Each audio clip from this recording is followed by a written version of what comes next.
আসসালামু আলাইকুম। গ্রাম বাংলা কৃষি চাষাবাদ 0.1 এর পক্ষ থেকে সবাইকে দুঃখজনক অভিনন্দন জানিয়ে আজকের ভিডিও এখানে শুরু করব। তো আমি মোহাম্মদ হাফিজুল ইসলাম। তো ভাই, আহ, আল্লাহর মায়ের দুনিয়ার বাইরে যেটাকে বলা হয় সেটাই আমাদের সাথে, আমাদের গ্রামে এবং আমাদের সাথেই ঘটছে। সেই বিষয় নিয়ে আজকে আমরা আপনাদের সাথে কথা বলবো এবং দেখাবো। হ্যাঁ, তো অবশ্যই আপনারা আমাদের পাশে থাকবেন। আমাদের চ্যানেলটিকে সাবস্ক্রাইব করে আমাদের পাশে থাকার জন্য আপনাদের আন্তরিকভাবে আবারও অভিনন্দন জানিয়ে আজকের ভিডিও শুরু করছি। তো গাইজ দেখেন, আজকে আমাদের যে গ্রামে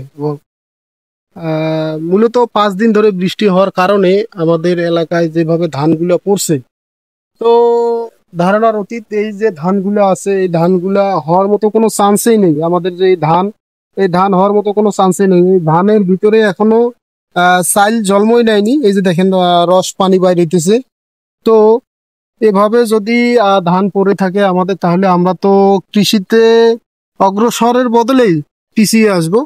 কারণ আমাদের যে ধান যেভাবে পড়ছে সে বিষয়ে আপনাদের দেখাবো। এই যে এই জায়গাটায়, মানে এটাকে অসুন্দর বলা যাবে না, সুন্দরে বলা যাবে। এত সুন্দর করে পড়ছে, সেটাকে আমরা কেটে কেটে গরুকে খাওয়াইতেছি। তার ছাড়া আমাদের আর করণীয় কোনো কিছু নেই।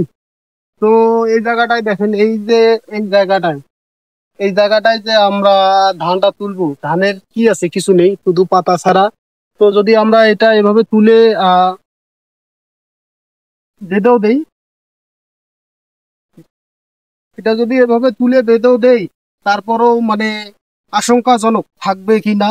এই যে দেখেন, আমি একটা বাঁধলাম, বাঁধার পরেও মানে কোনো রকমেই দাঁড় করানো যায়। তো এভাবে কতগুলা তুলবেন? কারণ এখনো আপনাদের দেখালাম যে ধানের ভিতরে চাইলে জন্ম নেয় নাই। তো এই ধান হওয়ার মতো কোনো চান্সই নেই। তো দুঃখজনক বিষয় হলো, এগুলো আমাদেরকে গরুকে খাওয়ানো ছাড়া আর কোনো উপায় নেই। তাই আহ, সবাই দোয়া করবেন আমাদের গ্রামে যেন এরকম ঝড় তুফান বৃষ্টি না হয়। এই বলে আজকের ভিডিও এখানে শেষ করলাম।